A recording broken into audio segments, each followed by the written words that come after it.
Dinda. Kenapa Mbak Dinda nggak masuk? Sepertinya kayaknya ada acara. Oh, Mbak Dinda ada acara. Siapa lagi? Bimi kenapa ya nggak masuk? Nggak ada kabar saudara. Nggak ada kabar. Oh, kalau Mas Alvan kenapa nggak masuk ya kok? Udah sering nggak lihat. Nggak tahu juga. Nanti kalau bisa kabarnya ditanyakan ya. Hari ini sudah sarapan semuanya? Belum saudara. Sudah. Mbak Nani sudah, Mbak Ina belum. Kenapa Mbak Ina belum sarapan? Soalnya tadi bangunnya kesiangan. Oh, belum siang. Tapi orang tuanya sudah masak? Sudah. Sudah, alhamdulillah.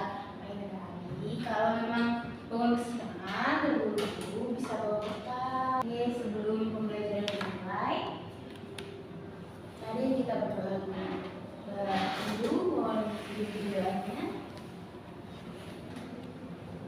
Sebelum memulai pelajaran pada hari ini, baiknya berdoa dimulai.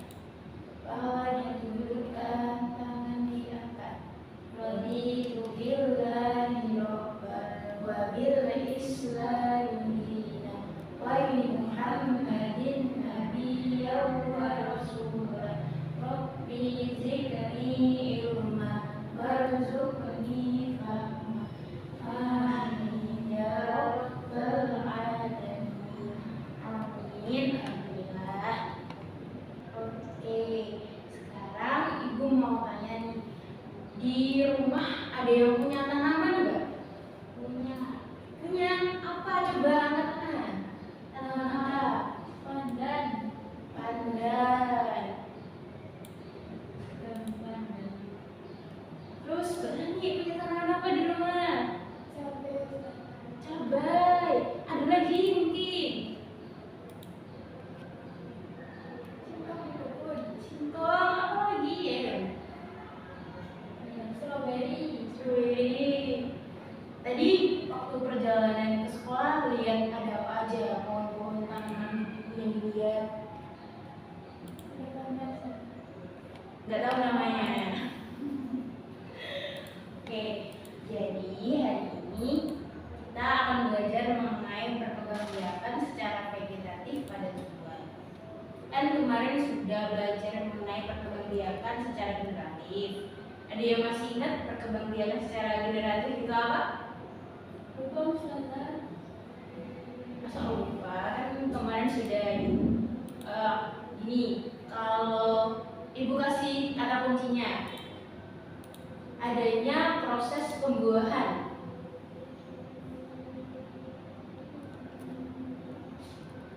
Lupa? Kalau gitu dijelaskan lagi ya. Perkembangbiakan generatif adalah perkembangbiakan dengan adanya pertemuan putik dan benang sari, sehingga di situ terjadi pembuahan. Nah, seperti tadi katanya Mbak Nani kan ada cabai. Cabai di situ kan memiliki bunga. Bunga ada putik dan benang sari. Dia terjadi pembuahan sehingga terjadi cabai. Cabai nanti bisa ditanam. Jadi itu termasuk perkembangbiakan secara generatif. Kalau sekarang adalah vegetatif. Ada yang tahu perkembangbiakan vegetatif itu apa? Ada yang sudah belajar? Tidak tahu juga. Perkembangbiakan secara vegetatif adalah perkembangbiakan tanpa adanya proses berikutnya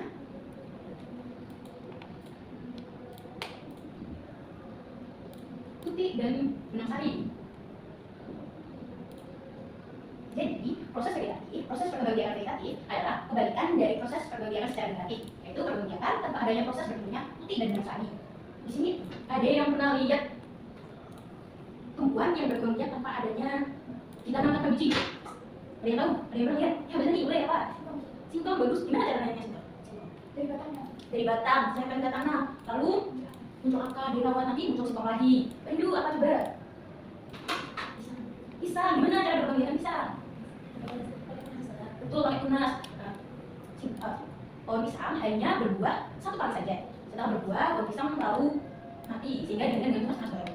Nah, tadi yang dimaksud Bapak Ibu adalah contoh dari perkembangbiakan secara vegetatif, yaitu antara tunas. Sedangkan Mbak Nani itu juga termasuk dengan perkembangbiakan secara vegetatif juga, tapi secara stek kan dia berbatang, dipotong kayak beban manusia. Jadi itu tidak termasuk yang alami, sehingga itu adalah contoh proses perkembangbiakan vegetatif secara buatan, yaitu dengan adanya ciptaan manusia. Nah, yang akan kita bahas lagi adalah perkembangbiakan secara vegetatif alami, jadi tanpa adanya ciptaan manusia. Nah, selain tunas dan gergaji, ada juga menggunakan umbi. Umbi di situ menggunakan bahan-bahan yang ada berada di bawah tanah. Nah, ini di sini dibagi menjadi beberapa. Ada umbi akar, sama umbi batang. Umbi batang. Umbi akar, apa saja contohnya? Umbi akar berarti dia melakukan perkembangbiakan melalui akar. Wortel, bagus. Boba. Singkong juga bisa. Kalau umbi batang apa saja? Umbi batang berarti perkembangbiakannya melalui batang yang tertanam di bawah tanah. Ada bawang merah. Kentang bagus. Umbi jalar, kemudian itu termasuk pada perkembangbiakan dengan umbi batang.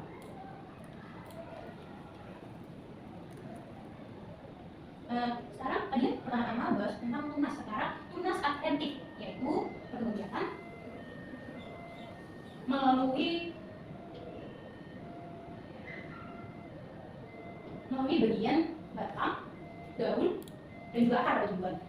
Contohnya apa? Boleh pisang tadi ya? Ya, pisang juga masuk. Kan pisang tadi pakai tunas, dia bereproduksi seperti ini. Ini kan ada sini saja ya. Di sini adalah pohon pisang. Ini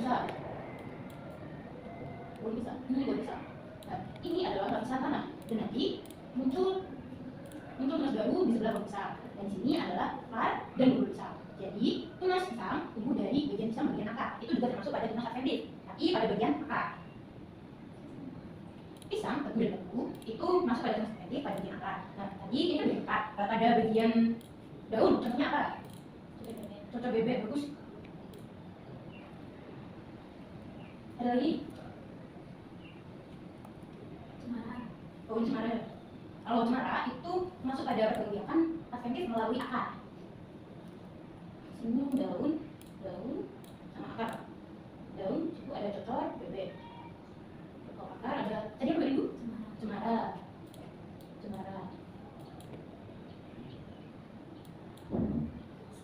Sukulen melalui apa berarti? Daun. Banyak pernah lihat sukulen?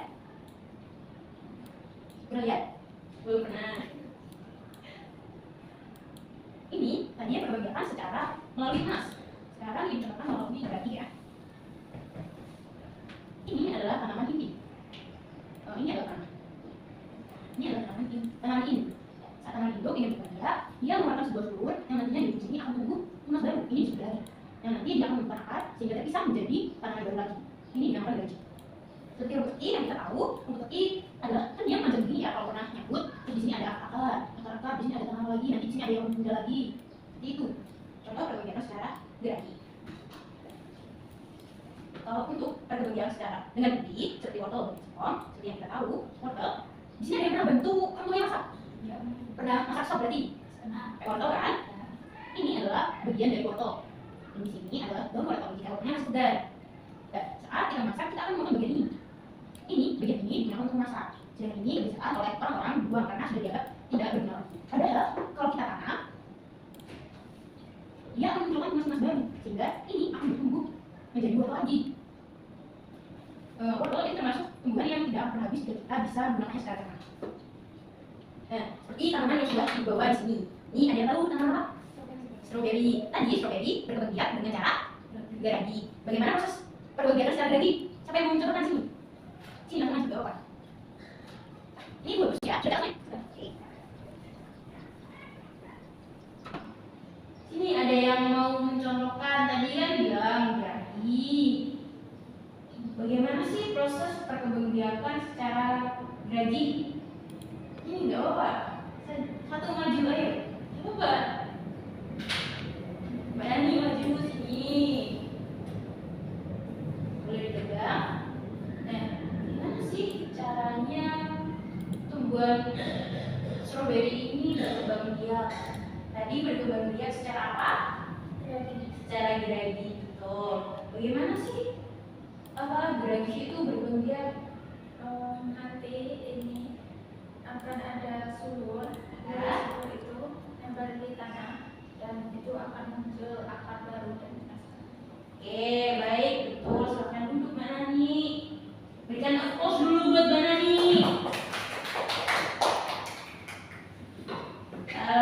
Ini tanaman yang ibu bawa selanjutnya. Ada yang tahu ini namanya apa? Ada yang tahu? Ya, cocok bebek tapi dengan jenis yang berbeda. Kalau sukulen itu berbeda lagi.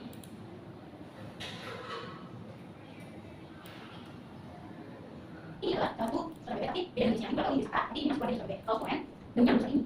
Daunnya besar ini, nanti ikan ini di dalam air. Yang dimakan, tinggal nanti ada kena baru. Jika dia menjadi itu tumbuh dalam itu namanya sukulen. Kalau ibu pernah lihat, itulah ibu belum punya sukulen. Jadi ibu tadi kita cerita dulu. Sekarang ini dulu yang menjelaskan. Ini tadi ibu akan siapa? Ya, tapi lalu apa? Lalu daun.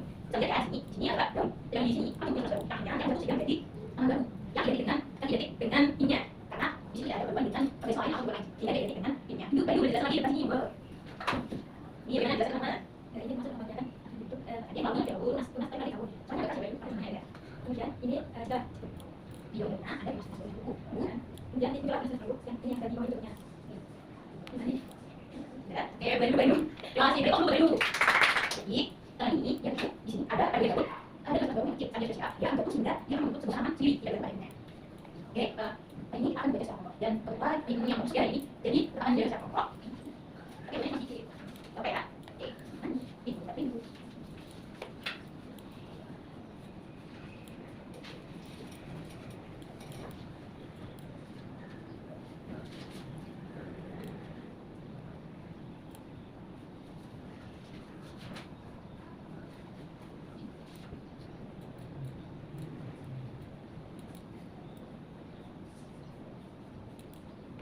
Cerita nih.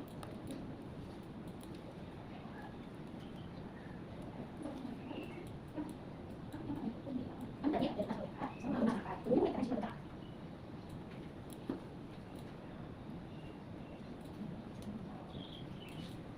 Baik.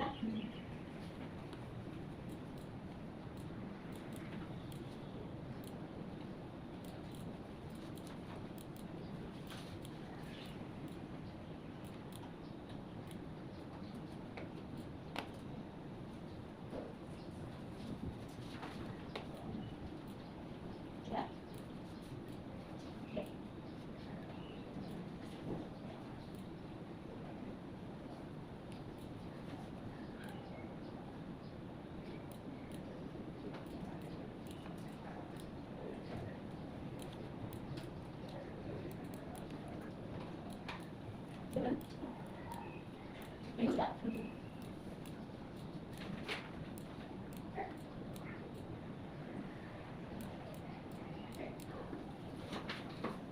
Jadi kita cukup memperhatikan sesuai baru mulai dari 1 sampai 3. Ini apa sampai mana? Kita mulai dari 1 memperhatikan sesuainya. Assalamualaikum warahmatullahi wabarakatuh. Saya di kelompok tempat susu. Ketuanya saya sendiri. Sini pertanyaan satu itu apa yang dimaksud dengan pemanggilan tugas secara aktif? Yaitu proses produksi atau pemanggilan tugas yang dilakukan produksi di baru tanpa melalui pembuatan dan kunci. Kedua, bisa mengikuti pemanggilan tugas secara aktif dan bentuknya. Pertama, ada nas itu tidak bisa bu sama bu. Kalau di biru kita dua pembuatan sama pendidikan. Kalau tentang tadi tentang bentuknya kalau akan itu juga di zona itu jadi ini berarti ada strawberry yang memiliki. Nomor 3, pekerjaan adalah pemanggilan gratis dan pemanggilan gratis pada bukan. Kalau sekali itu secara seksual atau tanpa menggunakan kata bina. Sedangkan kalau gratis itu secara seksual sehingga harus menggunakan kata bina. Awal jatan dan bina pada tujuan pada apa baru. Yang mana katanya bina. Kalau produksi ada jatan dan bina. Kalau bina punya apa? Nanti kalau punya jatan apa? Mencari tol. Oke, selamat dulu. Beda dulu dulu. Sekarang kita nyanyi mau dulu. Boleh bisa kalau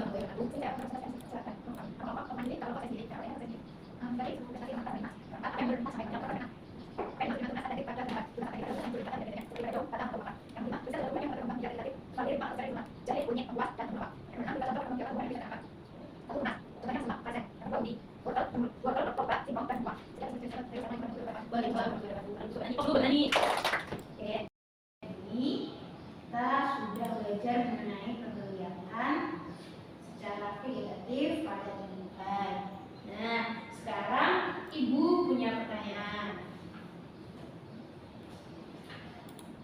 bisa jawab nanti langsung ya. Apa perbedaan pergaulan secara vegetatif dan dinamik?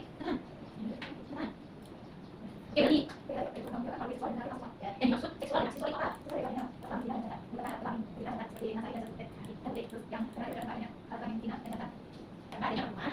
Sebenarnya ini dulu.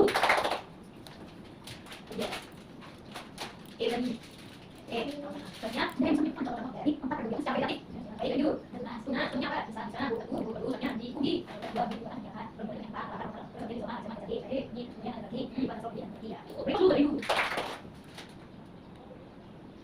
Nah, itu nah, kalau kualitas secara vegetatif adalah perbedaan tanpa melihat alat pembaik itu yang pakai sekarang cepat. Itu tadi sudah ada itu perbedaan dengan tunas, gaji, rizoma, dan bi. Nah, kita harus selalu menjaga alat wisata agar aman dapat digunakan dengan baik dan ini bisa dihitung lagi sehingga mereka itu tidak segera tidak dilakukan mereka karena itulah yang membuat kita untuk mengambil CO2 atau karbon dioksida dari kendaraan yang dari sekali sehingga itu menjadi oksigen yang kita harus sekali. Jadi kita jangan aman alat wisata yang harusnya berakhirnya pembelajaran pada hari ini Ibu ucapkan terima kasih sudah hadir ada di sini. Sebelum kita akhiri, mari kita berdoa bersama-sama. Mbak Nani, silakan dipimpin berdoa. Sebelum pembelajaran pada hari ini, mari kita berdoa. Ditentukan diangkat.